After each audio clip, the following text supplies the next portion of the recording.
Shalom amigos, le habla Morey José, director Let's Haim, y usted está escuchando el programa Derech Hashem, El Camino de Dios, programa que llega a ustedes de parte del ministerio Es Haim, el ministerio del árbol de la vida, el árbol en el que fuimos injertados. Gracias le damos una vez más al Dios de Abraham, Isaac y Jacob, al Dios y Padre de nuestro Señor Yeshua el Mesías, por concedernos la oportunidad de vivir un día más y de poder estar con ustedes aquí en PAB 550, como de costumbre, todos los domingos a las 7:30, hora de Puerto Rico, donde transmitimos un programa de media hora con el propósito de compartir con ustedes lo que hemos estudiado de la Sagrada Escritura durante la semana y así ayudarlos a ustedes a buscar el camino bueno y a encontrarlo. El maestro Nazaret dijo: yo soy el camino, la verdad y la vida. Nadie llega al Padre si no es por mí. Pero, ¿es acaso el maestro Nazaret que se enseña hoy el mismo que está en la Escritura? Definitivamente, si queremos ver en él el camino de retorno a Dios, es necesario entonces conocer a aquel que dijo esas palabras. Pero ¿cómo lo conocemos? Sus discípulos dejaron un legado grandísimo en nuestras manos. Los escritos que hablan de él, del tiempo en que nació, de las cosas que enseñó y lo que vivió, y luego la recompensa que recibió de su Dios y Padre al levantarlo entre los muertos y colocarlo a él como la cabeza del mundo por venir. Pero antes de continuar hablando de eso, como de costumbre, nosotros hablamos con ustedes un poco lo que hemos estudiado esta semana, así que vamos a combinar esa idea con lo que hemos estudiado el día de ayer. Hoy nos encontramos en el día 6 del mes de junio del año 2021 y esto equivale en el calendario hebreo al día 26 del mes de Sivan del año 5781 de acuerdo al calendario de Gilel II. La porción de ayer que estudiamos se titula Shelach Leja, envía para ti mismo. La porción se encuentra en el libro de Números capítulo 13, versículo 1 y termina en el 15:41. La sección de los profetas, que se conoce como la Haftarah, se encuentra en el capítulo 2 del libro de Josué y es el versículo 1 hasta el versículo 24. En esa porción de Números 13:1 al 15:41, Shelach Leja, envía para ti mismo, se habla primeramente del momento en que Moisés envía a unos exploradores a revisar la tierra de Canaán que van a recibir en herencia de parte del Eterno. La porción comienza diciendo que el Eterno le habló a Moisés diciendo: envía para ti hombres que exploren la tierra de Canaán. Es interesante encontrar en Deuteronomio algo que aparenta ser contradictorio si lo leemos de forma ligera. Y es que Moisés dice que se le habían acercado unas personas que pertenecen al pueblo de Israel y le habían dicho: vamos a explorar la tierra, vamos a ver cómo es, vamos a hacer una expedición para ver cómo es la tierra. Y Moisés dice que le pareció muy bien esa idea. En esta porción, sin embargo, dice que el Eterno le dice a Moisés: envía hombre. ¿Cómo es posible que ambos textos hablen del mismo suceso, pero aparentan contradecirse? A nuestros ojos parece una contradicción, pero no lo es en lo más mínimo si tomamos en cuenta que Moisés no tenía iniciativa propia. Moisés prácticamente era un eunuco, es decir, Moisés murió a sí mismo para hacer la voluntad divina. Por consiguiente, cuando leemos en Deuteronomio que Moisés dice que me pareció buena idea, Moisés fue a consultar al Eterno, como profeta que era, y el Eterno le dice: envía. El Eterno sabía lo que iba a suceder, pero eso no limitó a que los israelitas tuvieran el permiso de hacer lo que fueron a hacer. Y estos hombres fueron a explorar la tierra. Fueron 12 hombres de alta reputación de las 12 tribus de Israel. Entre ellos se encontraba Josué, cuyo nombre era Joshea. Y Moisés le cambió el nombre a Yehoshua. Yehoshua. Si usted lee la Septuaginta, que realmente se dice la Septuaginta, usted va a encontrar que el Josué de su Biblia en griego es llamado Jesús. Esto porque los traductores de la Septuaginta, que eran judíos, si no lo sabía, la Septuaginta tiene mucho tiempo antes de la aparición de nuestro Señor Yeshua el Mesías, en la época del Segundo Templo. Cuando tradujeron el texto del hebreo al griego, cogieron el nombre de Yehoshua y lo tradujeron a Jesús. Y ahí es donde viene la traducción de Yehoshua a Jesús. Así que Josué tenía el mismo nombre que tiene nuestro Señor Yeshua el Mesías. Yeshua es arameo y Yehoshua es hebreo. ¿Ok? Entonces, de estos dos también estaba Caleb y estaba Joshua ben Nun, que es conocido hoy en día como Josué, porque Moisés le cambió el nombre y le puso por nombre Yehoshua. Realmente lo que Moisés hizo fue añadirle una yud, una letra yud al nombre Joshea, porque Yehoshua, la yud es la que hace que Joshea suene como Yehoshua. Y estos hombres fueron a una expedición por toda la tierra, observaron, hicieron lo que Moisés le dijo. Moisés le dijo, cuando vayan a la tierra, miren la tierra como es, si es fuerte, es débil, el que habita en el suelo es bueno, malo, las ciudades cómo se ven, abiertas, fortificadas, hay árboles, es fértil la tierra, no hay árboles. Recojan frutos, tráiganme evidencia del fruto de la tierra. Díganme cómo son sus moradores. Y ellos fueron. Cuando recorrieron la tierra por 40 días y es interesante tomar en cuenta que el número 40 está muy relacionado al concepto bíblico de las pruebas. Así que mientras estos hombres fueron a verificar, explorar la tierra, la Torá nos está diciendo que ellos estaban siendo probados sin darse cuenta que estaban siendo probados. Interesante, ¿no? ¿Y por qué estaban siendo probados? Sabemos por la Escritura que el Eterno le había dicho a Moisés, yo voy a sacar a mi pueblo de la tierra de Egipto y yo le voy a dar en herencia la tierra que le prometí a Abraham, Isaac y Jacob, tierra que fluye leche y miel, es decir, una tierra que produce buen fruto, tierra que tiene casas que ustedes no construyeron, muros que ustedes no construyeron, viñedos que ustedes no sembraron, es decir, la tierra de Israel en podríamos decir de esta forma, en la metáfora bíblica, vendría a representar el huerto del Edén, donde Dios puso al hombre en el huerto, le dio prácticamente una casa, un lugar que el Eterno construyó para que él lo disfrute. O sea, un lugar bueno. Y cuando el texto dice que ellos, por eso es que no hace total sentido cuando vemos que a Moisés le parece bien la idea en Deuteronomio, pero Moisés va a consultar al Eterno y el Eterno dice, sí, envíalos. Y el Eterno sabía lo que había en el corazón de ellos. Por eso es que la expedición de 40 días vendría a anunciarle al lector del rollo de que ellos estaban siendo probados de la misma forma que ellos pensaban, a su vez que ellos pensaban que estaban explorando la tierra. Cuando estos hombres llegan con un informe sobre lo que sucedió, incluso trajeron un racimo grande de uvas que llamaron ese lugar el Valle de Escol. Allí se encontraban estas figuras míticas llamadas los anaseos, que en el antiguo mundo, diferente al nuestro, se consideraban que los hombres que tenían capacidades intelectuales por encima de lo normal y tenían mucha fuerza o eran hombres vigorosos, se le consideraban personas que eran como híbridos, mitad hombre y mitad Dios, mitad humano y mitad Dios. Pues ella también así con las mujeres. Y estos, Ahimán, Sesai y Talmai, eran de esas personas que eran consideradas de esa forma. Y esta dice el texto que ellos estaban allí, vivían también en la tierra. Y ellos llegaron, trajeron ese racimo grande de uvas y también el higo y las granadas que encontraron. Era una época de cosechas importante. Eso dice, de acuerdo al rollo mal muerto, por el tiempo que se presentaban la ofrenda del vino. Esto pudo haber sucedido entre el mes de julio y agosto. Entonces ellos llegan y de estos 12 amigos, 10 dan informes muy negativos sobre la tierra, pero estaban diciendo la verdad. Ellos vieron lo que vieron sus ojos, pero vieron con un mal ojo. Lo que estaban viendo con sus ojos lo estaban interpretando según la maldad que había en su corazón. Y eso lo sabía el Eterno, por eso es que el Eterno vio con mucho, muy mal lo que ellos hicieron.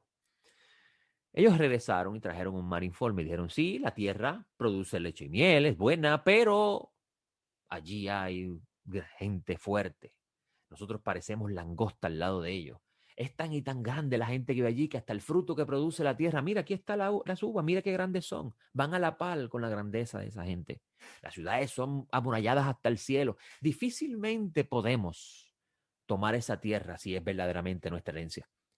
Estos fueron 10 personas que fueron allí, que estaban diciendo la verdad, porque realmente estaban allí los grandes, los anaseos. El fruto de la tierra era grande, ¿eh? La ciudad era amurallada. Sabemos que por la lectura de Josué que Jericó tuvo que caer los muros por intervención divina, porque los israelitas solos no pudieron derrumbar los muros. Así que sí estaban diciendo la verdad, pero su ojo era malo. Y si su ojo está malo, todo en su interior está malo, dice el maestro Nazaret. Por consiguiente, al tener un ojo malo, la verdad se convirtió en un instrumento para desalentar a las personas a confiar en Dios. Pero dos de ellos dicen, no, no piensen así. Podemos conquistar la tierra. Si Dios está de nuestra parte, de seguro que podemos conquistarla. Así que dos de ellos miraron la tierra con buen ojo. Dijeron, wow, estas ciudades son hermosas. El fruto de esta tierra, mira qué grande es ese racimo de uva. De verdaderamente la tierra fluye leche y miel. Esto nos enseña algo muy interesante, amigos. No necesariamente la mayoría siempre tiene la razón. Ahora, la mayoría nos puede decir la verdad. ¿Quién va a negar la experiencia de esos 10 que fueron allí y vieron con sus ojos lo que vieron? ¿Vamos a poner en duda que estaban diciendo mentira? Si ellos estaban allí presentes. Hoy en día verdaderamente vivimos un mundo muy diferente porque alguien nos puede decir yo vi eso y van y lo buscan en Google a ver si aparece alguna evidencia de que eso sea cierto. Pero en el tiempo antiguo no era así. Era el testimonio del que estuvo presente en ese lugar viendo lo que vio. Y verdaderamente, si nos ponemos a analizar, tenían razón. Por esfuerzo propio, difícilmente podían conquistar la tierra. Difícilmente podían recibir en herencia.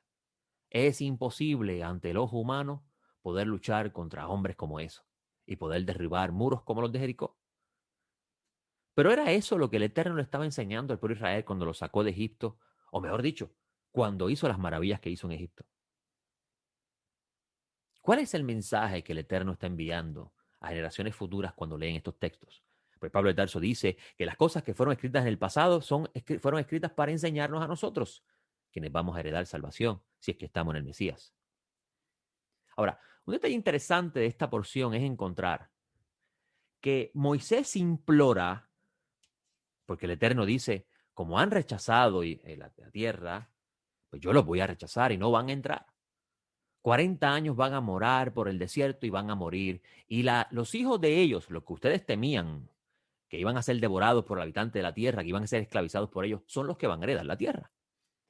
Moisés queda totalmente alarmado. Pues Moisés era el pastor de ese pueblo. E implora al Eterno que por favor los perdone.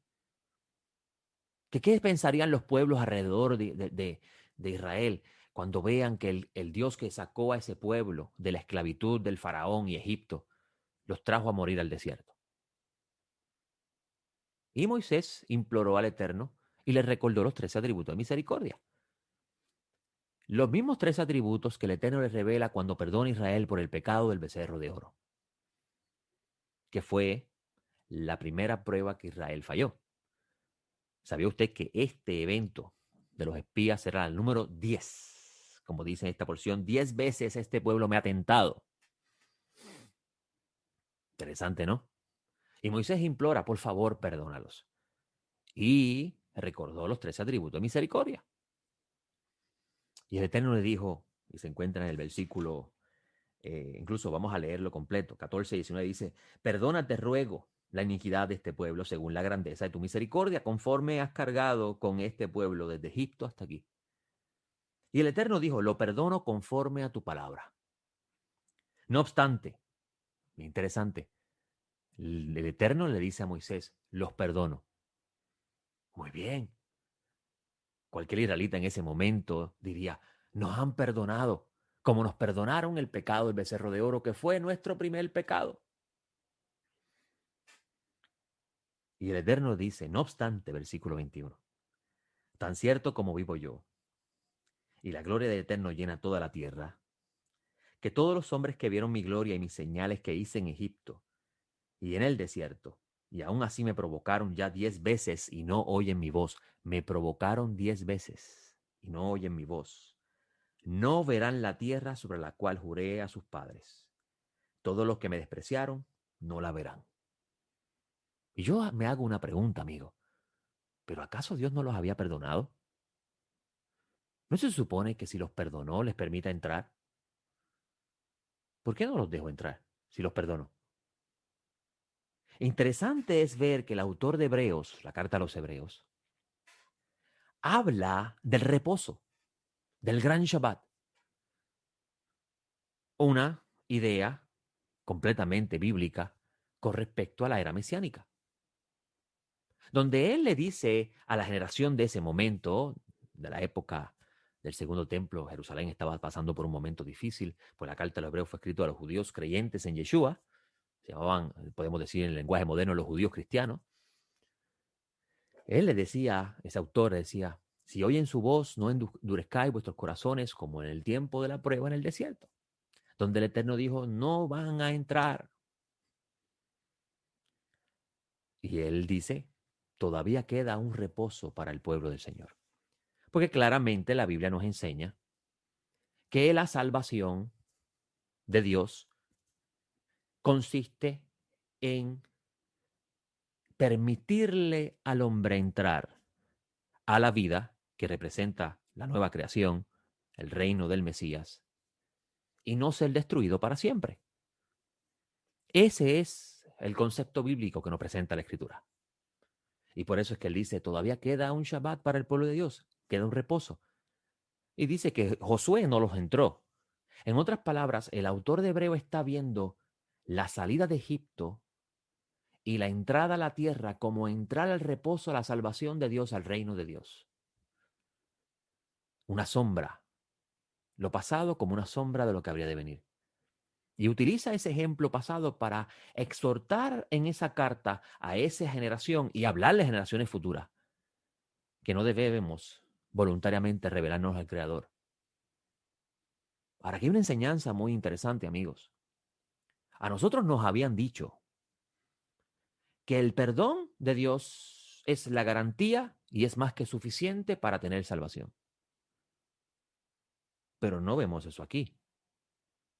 ¿No se supone que si Dios los perdonó, les permitiera a ellos entrar a la tierra, disfrutar de la herencia? Que Pablo de Tarso dice que los gentiles son coherederos con los santos, miembros de la familia de Dios, y esperan el reino del Mesías. Y la tierra de Israel, en la era mesiánica, será el trono del gobierno de Dios, donde el mundo entero estará bajo el gobierno absoluto de Dios. Eso es lo que enseña la Biblia. ¿Cómo es posible que los perdonó y no los dejó entrar? Ahora, la clave para entender esto es que 10 veces el pueblo se le rebeló voluntariamente a Dios. Y los pecados de rebelión son los pecados que traen muerte. Y si mira, cada vez que se rebelaban, ocurría una plaga y mataban a unas personas como una forma de persuadir a los demás a no repetir esos errores. Amigos, el hecho de que Dios te perdone tu pecado no significa que ahora tienes garantizado el que siempre tendrás la salvación de Dios. Pues tenemos evidencia aquí en la Escritura que también el Eterno, la copa, se le llena y colma la medida. Ahora hay dos tipos de pecado. Está el pecado voluntario, ese pecado que tú sabes que eso no se debe hacer y lo haces de todas formas porque lo quieres hacer. Y está el pecado involuntario, que es el que tú haces sin intención maligna alguna, sin conocimiento, en ignorancia. Y esa idea la vamos a encontrar en el autor de Hebreos, y sobre eso hablaba ayer en la carta a los Hebreos, cuando daba mi intervención en la tarde a través de YouTube. Si usted quiere ver esa enseñanza, puede entrar a YouTube y buscar Etz Haim, Etzjaim, Etz Haim, el camino de Dios, y el árbol de la vida, perdón, y usted puede encontrar allí esa clase, se llama De lo imposible a lo posible. Y en esa intervención estaba enseñando que el autor de Hebreos tenía esa esa idea en mente. ¿Por qué? Porque él dice en el versículo 26 del capítulo 10, cuando habla de los dos pactos, dice, porque si continuamos pecando voluntariamente después de haber recibido el conocimiento de la verdad, ya no queda más sacrificio por el pecado, sino una horrenda expectación de juicio y ardor de fuego que va a consumir a los adversarios. Si usted lee esta porción, Shelach Lecha, usted va a encontrar que dice el texto que Dios envió una plaga y acabó con todos los que se rebelaron. Así que el autor de Hebreo sabe que está citando. Bueno, ya hemos dicho muchas veces aquí en este programa que la Biblia que tenía Jesús y sus discípulos es lo que usted hoy llama el Antiguo Testamento. No existía Nuevo Testamento en ese momento. Así que el autor de Hebreo también tenía esa Biblia, no había más ninguna. Y dice el versículo 27, sino una horrenda expectación de juicio y ardor de fuego que va a consumir a los adversarios. El que viola la ley de Moisés por el testimonio de 2 o 3 testigos muere irreversiblemente. Se está refiriendo al primer pacto. Ahora va a referirse al segundo pacto. Y esto es un concepto, esto es una forma de estudio bíblico que existía en la época del Segundo Templo, que se llama Calva Omer, desde lo pequeño hasta lo grande, donde él va a poner la ley de Moisés pequeño en comparación, hemos dicho, el pacto que trae Moisés, pequeño en comparación al pacto que trae el Mesías. Eso se llama Calva Omer. Usted va a encontrar mucho eso en todos los escritos nazarenos, lo utiliza mucho Pablo de Tarso también. Y él dice, el que viola la ley de Moisés por el testimonio de 2 o 3 testigos muere irreversiblemente. ¿Cuánto peor castigo pensarás que merecerá el que pisoteó al Hijo de Dios y tuvo por inmunda la sangre del pacto, el cual fue sacrificado y ultrajó el Espíritu de gracia? Ahí es donde entra el concepto, pues Calva Omer presenta lo pequeño y lo grande. Si la ley de Moisés dice que el que peca con testigos muere irreversiblemente, ¿cuánto tú crees cómo usted piensa que Dios tratará a aquel que no aprecia el regalo de Dios a través de Yeshua el Mesías? Y acuérdese que el tema es pecar voluntariamente. Dice el texto, pues conocemos al que dijo, mía es la venganza, yo pagaré, y otra vez el Señor juzgará a su pueblo. Horrenda cosa es caer en manos del Dios vivo. Es interesante este texto de Hebreos porque de seguro el autor de la carta tiene en consideración los relatos que se encuentran en la Sagrada Escritura y en esta porción Shelach Lecha encontramos evidencia de eso. Moisés le pide perdón por ellos. Dios los perdona, pero no les perdonó la vida. Y entonces nos lleva a la pregunta, el hecho de que yo cometa una rebelión voluntaria a Dios y me arrepienta y Dios me perdone, ¿es una garantía que ando bien ante Dios? Analícese usted y juzgue usted eso. Ahora, si va a pelear conmigo, pelee con la Escritura porque estamos hablando lo que dice la Escritura. Y esto nos derrumba esa idea que existe en el mundo tradicional de una vez salvo, siempre será salvo. Eso no existe en la Biblia. Son malas interpretaciones. Y claro, cuando leemos el Nuevo Testamento sin tomar en cuenta de dónde salen las ideas que enseñan sus autores, que es lo que llamamos el Antiguo Testamento, nace una nueva doctrina y nace algo que se construye sobre la arena y se derrumba a sí mismo. Ahora, estamos hablando aquí del pecado de rebelión. Es saber que algo no se debe hacer y no lo haces. ¿Cómo podemos comparar esto en lo que presenta el pacto renovado, la Brit Hadashah? Porque Dios dice que en el pacto renovado, Él le daría su espíritu y escribiría su ley en su mente y su corazón. Dar su espíritu era con el propósito de que puedan andar en sus caminos y guardar sus mandamientos.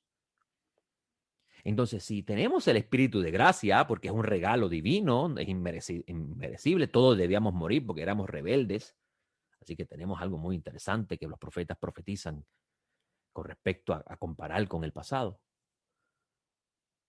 ¿Cómo es posible que una persona que tenga el don de recibir el Espíritu Santidad, que va a ser, el Mesías le dice, le llama el consolador, el paracleto, el acompañante, el que te ayuda a caminar la vida santa? ¿Cómo es posible que aún recibiendo ese regalo divino nosotros seamos capaces de hacer cosas que Dios llama pecado? Definitivamente esa rebelión es peor que la de los israelitas, porque los israelitas en el desierto no tenían Espíritu Santo. Eso es algo que Dios prometió. Por eso es que él dice, el pacto que voy a hacer con el pueblo de Israel no va a ser igual que el pacto que hice en Sinaí. Va a ser mucho mejor. Porque el de Sinaí, ellos tenían que oír la palabra y hacerla. En este nuevo pacto yo voy a hacer por medio de mi espíritu que lo hagan. Pero ¿cómo es posible que Dios nos dé su espíritu si estamos en el Mesías? Porque recuerde que son los que están en el Mesías los que reciben el Espíritu Santidad. ¿Cómo es posible que estando en el Mesías seamos capaces de rebelarnos voluntariamente? Por ejemplo, ¿cómo es posible que un hombre que tiene el espíritu del Mesías sea capaz de serle infiel a su esposa con otra mujer? Eso se llama rebelión voluntaria. Y sí, Dios podría perdonarlo a usted si se arrepiente. Pero ¿qué tal si lo hace constantemente y hace como el faraón? Porque si no lo sabía, en esta porción de Números, Dios dice, 10 veces me pusieron a prueba. Y vamos a ver que en Egipto Dios martilló 10 veces el reino del faraón. Y cada vez que Dios hería al faraón con una plaga, el faraón se arrepentía y cuando el Eterno quitaba la plaga, faraón seguía siendo el mismo. No cambiaba. Y faraón al principio decía, ¿quién es Dios para que yo le obedezca? Interesante, ¿no? Por eso que en el Ben Midrash yo enseñaba y enseño que muchos de nosotros antes de arrodillarnos delante del Mesías, confesarlo como amo y creer en su Padre, que es también su Dios, como dice Revelaciones, nosotros éramos como el faraón, que cuando las cosas nos venían mal, realmente nos arrodillábamos ante Dios y decíamos, perdónanos, yo no lo vuelvo a hacerlo más. Pero una vez que las cosas se normalizaban, volvemos a hacer lo que hacíamos. Y a ese incrédulo, si a ese incrédulo, como el faraón, Dios lo destruyó, ¿cuánto más a los hijos que conocen la verdad? Por eso es que dice el autor de Hebreos, y vamos a buscarlo nuevamente, porque definitivamente el autor de Hebreos tenía conocimiento de la Torá. Qué pena que hoy en día dicen que no hay que estudiarla, que eso está obsoleto, cuando los discípulos no dijeron nunca eso. Dice el autor de Hebreos, pues conocemos al que dijo, mía es la venganza, yo pagaré, y otra vez el Señor juzgará a su pueblo. Y va a encontrar que Simón Kefa dice, porque el juicio primero comienza por la casa, por la familia. Así que si el Eterno fue duro con el faraón, y aún así fue misericordioso 10 veces con él, y la 10ª vez dijo, no más, ¿cuánto más será él con sus hijos? Porque si tenemos el espíritu del Mesías, que es el Espíritu Santo, se supone que caminemos como el Hijo caminó. Y nunca a nuestro Señor se le reveló a su Padre. Tanto es así que Dios lo llevó al desierto para ser tentado 40 días y 40 noches. Ya le dije que el número 40 está muy relacionado a pruebas. Y cuando tiene hambre, dice la escritura que el Satán se le manifiesta y le dice, oye, si eres hijo de Dios, tú puedes cambiar estas piedras y convertirlas en pan. Pero, ¿quién fue el que llevó al Mesías al desierto y lo hizo ayunar 40 días y 40 noches? ¿Por qué lo llevó al desierto a ayunar 40 días y 40 noches? Antes de él, con autoridad, convertir lo imposible a lo posible, tenía que primero pensar, ¿por qué me llevaron aquí? ¿Por qué Dios quiso? ¿Por qué mi Padre quiere que yo esté aquí? Y él dice, no, no solo de pan vivirá el hombre, sino de toda palabra que sale de la boca de Dios. Y usted va a encontrar que le hace 3 pruebas al Mesías con la única intención de ver si el Mesías se le va a revelar voluntariamente a Dios. Algo que hizo Adán al principio. Y recuerden que Pablo predica que Jesús es el postrer Adán, el Adán celestial. Y por eso es que si nosotros somos seguidores del Mesías y el Espíritu de Dios está en nosotros, se supone que imitemos sus pisadas. Y si el Mesías nunca se le reveló a su Padre, ¿quiénes somos nosotros para hacerlo? Bueno, no tengo tiempo para más. Que el Todopoderoso les conceda una excelente semana y espero que esto que he compartido con ustedes lo lleve a ustedes a reflexionar, pues que si realmente estamos en el Mesías, deberíamos vivir como Él vivió. Le hablo Joseph, director de Jaime. Nos vemos la próxima. Shalom.